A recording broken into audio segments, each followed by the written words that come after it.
देखिए क्लास 10 की एक्सरसाइज 11.1 का क्वेश्चन नंबर 10 है। क्वेश्चन में हमसे बोला गया है an umbrella has 8 ribs which are equally spaced assuming umbrella to be a flat circle of radius 45 centimetre, find the area between the two consecutive ribs of the umbrella.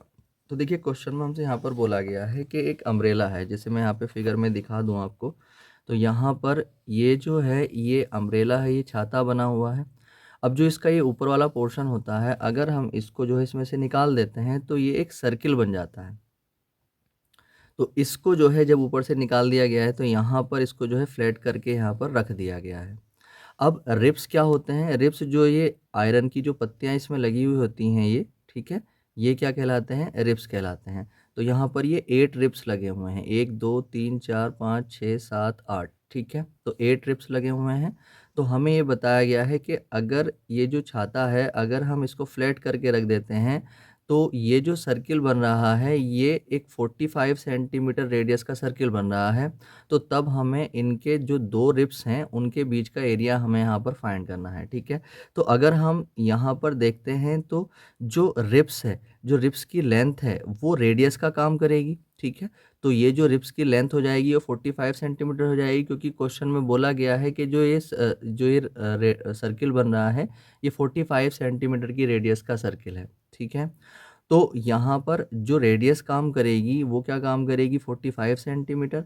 और हमें पता है कि सेक्टर का एरिया निकालने के लिए हमें 2 चीज़ों की ज़रूरत पड़ती है, एक तो रेडियस और दूसरा जो एंगल बनता है यहाँ पर ये, ठीक है? तो रेडियस तो हमें 45 सेंटीमीटर मिल जाएगी, जो एंगल आएगा वो हमें कैसे मिलेगा? देखिए सबसे पहले यहाँ पे मैं लिख लेता हूँ। तो यहाँ पर जो आर हो जाएगा वो तो कितना हो जाएगा? 45 सेंटीमीटर, ठीक है? अब अगर मैं एंगल की बात करता हूँ, थीटा की बात करता हूँ, तो थीटा जो हमारे पास हो जाएगा, वो क्या हो जाएगा? देखिए अगर कोई कोई भी हम इसको देखते हैं तो ये जो सेक्टर बने हुए हैं, 8 सेक्टर बने हुए हैं। हमें ये पता है कि कोई भी एक पॉइंट होता है, अगर उसके चारों तरफ अगर हम मतलब पूरा पूरा जो है चक्कर घूम जाते हैं, तो वहाँ पर जो एंगल बनता है वो 360 बनता है। कितने डिग्री बनता है? 360। अब ये 360 डिग्री जो एंगल है, ये कितने 8 सेक्टर्स में जो है डिवाइड हो गया है। तो इस 360 एंगल को जब 8 जगह यानी 8 जगह हम डिवाइड करेंगे, तो हमें क्या करना पड़ेगा? 360 डिग्री को हमें 8 से डिवाइड करना पड़ेगा, ठीक है? 8 से डिवाइड करके जो आएगा वो हर एक सेक्टर के लिए जो है एंगल आ जाएगा, ठीक है? तो फिर हमें क्या करना था? हमें 2 रिब्स के बीच में जो एरिया है उसको निकालना था, और 2 रिब्स के बीच का एरिया जो है वो सेक्टर है, ठीक है? तो हम यहाँ पर आर चाहिए हमें सेक्टर का एरिया निकालने के लिए, और थीटा चाहिए। आर हमने यहाँ पर लिख लिया है, और थीटा कैसे आएगा वो भी यहाँ पे मैं बता चुका हूँ। तो थीटा निकालने के लिए हम क्या करेंगे? यहाँ पर थीटा निकालने के लिए हमें 360 डिग्री और अपॉन में कितना करना पड़ेगा? 8। जब हम इससे इसको डिवाइड करेंगे तो यहाँ पर आ जाएगा 8 फोर ज़ा जो 32 आ जाएंगे, यहाँ पर बचेगा कितना? 40। तो 8 फाइव ज़ा 45, तो यहाँ पर आ जाएगा 45 डिग्री, ठीक है? तो थीटा हमें मिल चुका है। तो जो एक सेक्टर था उसके लिए, यानी जो 2 रिब्स के बीच में बना है, उसके लिए दोनों चीज़ें हमारे पास आ चुकी हैं। तो अब हम यहाँ पर एरिया निकाल लेते हैं। Area between the two consecutive ribs is equal to कितना आ जाएगा? थीटा अपॉन 360 और मल्टीप्लाई पाई आर स्क्वायर, ठीक है? अब थीटा अगर हम देखते हैं तो कितना है? 45।